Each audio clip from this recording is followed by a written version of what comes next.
Assalamualaikum warahmatullahi wabarakatuh.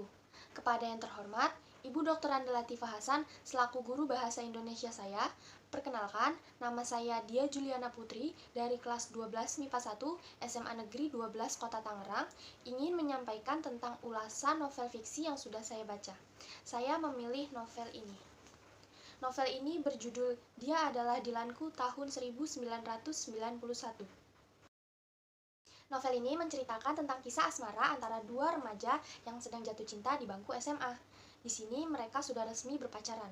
Mereka bernama Dilan dan Milea. Hubungannya awalnya baik-baik saja, hingga suatu saat ia harus putus karena Milea tidak menyukai jika Dilan mengikuti anggota geng motor itu lagi, padahal Dilan merupakan ketua dari anggota geng tersebut. Alasan Milea tidak menyukainya karena Dilan sudah 2 kali masuk polisi atas dugaan penyerangan anggota kelompok geng motor lain. Dilan memilih untuk tetap bersama teman-temannya, dan Milea pun memutuskan untuk berpisah dari Dilan. Dilan pun berusaha menerima walaupun dalam hatinya tidak. Hari-hari putus kemudian itu membuat mereka berdua saling merindu, tapi gengsi untuk menyatakan rindu duluan. Dan pada akhirnya hidup harus terus berjalan. Mereka memilih kampus masing-masing. Setelah lulus, Milea pindah ke Jakarta dan masuk ke Universitas Indonesia, dan Dilan masuk ke Universitas Yogyakarta. Mereka menemukan pasangannya masing-masing dan mereka berdua bahagia dengan pasangannya yang baru.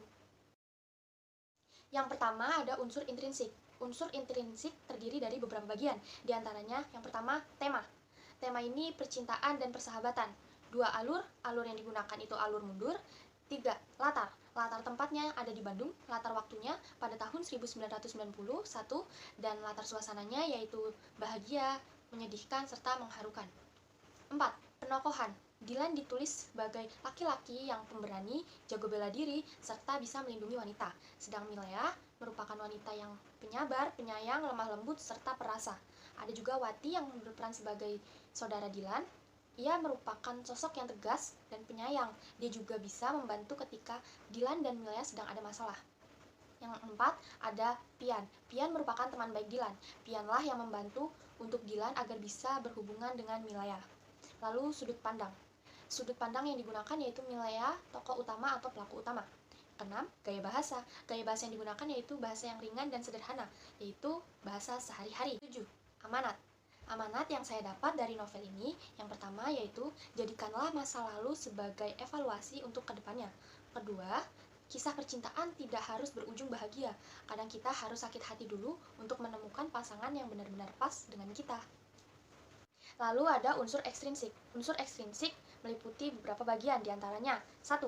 Riwayat hidup pengarang. Pidi Baik merupakan seniman multitalent asal Indonesia yang lahir di Bandung pada tanggal 8 Agustus 1972.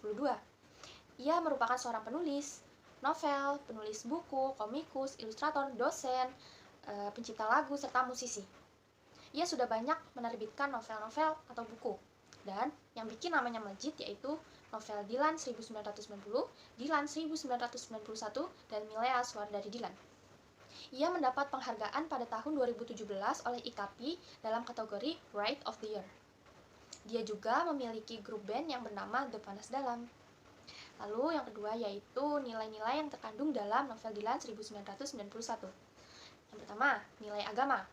Walaupun Dilan seorang ketua anggota geng motor atau gangster, tetapi dia tidak pernah melupakan sholat 5 waktunya. Nilai sosial. Nilai sosial di sini ketika ada teman yang memiliki masalah, maka teman yang lain akan membantu untuk menyelesaikan masalah tersebut secara bersama-sama. Lalu ada nilai budaya. Dalam novel ini menggunakan bahasa Indonesia yang baik dan benar, serta ditambah dengan bahasa daerah, yaitu bahasa Sunda. Yang 4, ada nilai moral.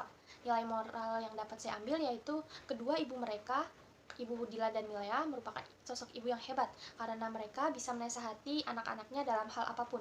Karakter yang saya sukai yaitu Dilan, karena dia sosok yang pemberani, yang bisa bela diri, yang bisa melindungi wanita, dan dia juga tidak melupakan ibadahnya.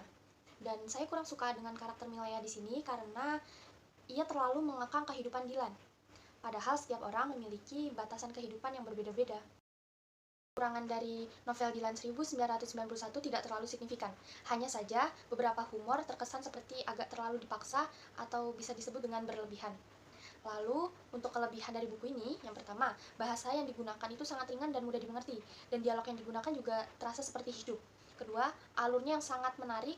Yang ketiga, tebal bukunya lumayan, tetapi tidak membuat pembaca merasa bosan untuk membaca novel ini.